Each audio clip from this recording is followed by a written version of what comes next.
Ketika pengen membuat mobil sport, yang kita inginkan adalah power. Nah, cara yang biasanya ditempuh adalah dengan membuat mesin yang lebih besar dengan silinder yang lebih banyak dan boom, langsung deh dapat power. Tapi kalau misalnya masih kurang atau mobil lu pengen nambahin power dari mesin yang kecil, maka lu membutuhkan alat yang disebut forced induction atau induksi paksa. Dari situ lalu bakal ketemu dengan turbocharger dan supercharger. Tapi mungkin lu bertanya, apa bedanya turbocharger dan supercharger? Nah, itu pertanyaan yang bakal gue coba jawab di video kali ini.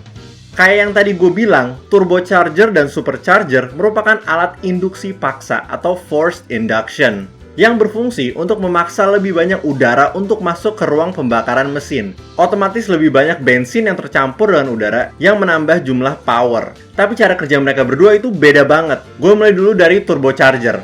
Nah, turbocharger ini terdiri dari dua turbin.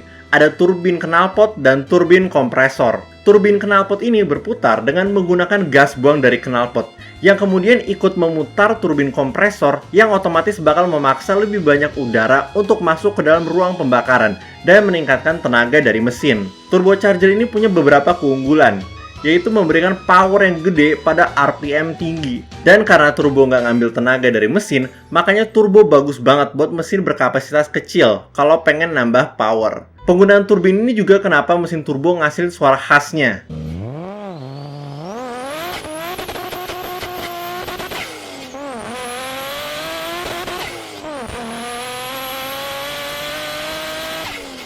Keren banget kan? Tapi turbocharger juga punya kelemahan. Karena sistem ini mengandalkan gas buang knalpot, makanya turbocharger kurang bagus di RPM rendah. Karena terdapat jeda atau turbo lag.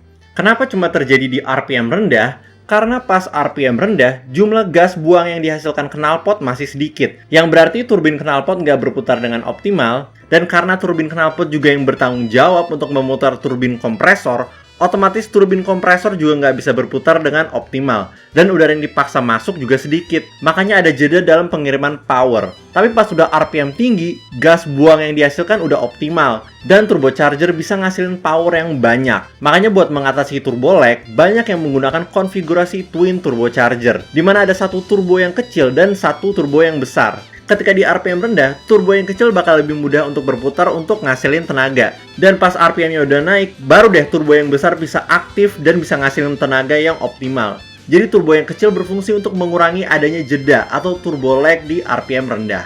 Nah, contoh beberapa mobil terkenal yang menggunakan turbocharger adalah Nissan Skyline GT-R R32 dan Ferrari F40. Nah, itu merupakan penjelasan sederhana tentang cara kerjanya turbocharger. Selanjutnya gue bakal bahas supercharger. Supercharger ini nggak pakai turbin kayak turbocharger, melainkan langsung ditempel ke mesin melalui poros engkol atau crankshaft. Karena ini nggak menggunakan turbin dan mendapatkan putarnya langsung dari mesin, tenaganya instan, nggak ada jeda kayak turbocharger. Makanya supercharger bagus banget di RPM rendah. Tapi kelemahan dari supercharger adalah supercharger mengambil sepertiga dari power mesinnya. Karena kayak yang tadi gue udah bilang, supercharger itu bergantung pada mesin. Otomatis sepertiga dari tenaga yang dihasilkan sama mesinnya harus dialokasikan untuk memutar supercharger itu. Tapi jumlah tenaga yang bisa dihasilin sama supercharger itu nggak main-main. Jadi sebenarnya masih sepadan juga untuk menggunakan supercharger. Kemudian contoh beberapa mobil terkenal yang menggunakan supercharger adalah Toyota MR2 dan Ford GT. Oke guys, sampai situ dulu untuk video kali ini. Menarik banget ya melihat cara kerja dan perbedaan antara turbocharger dengan supercharger.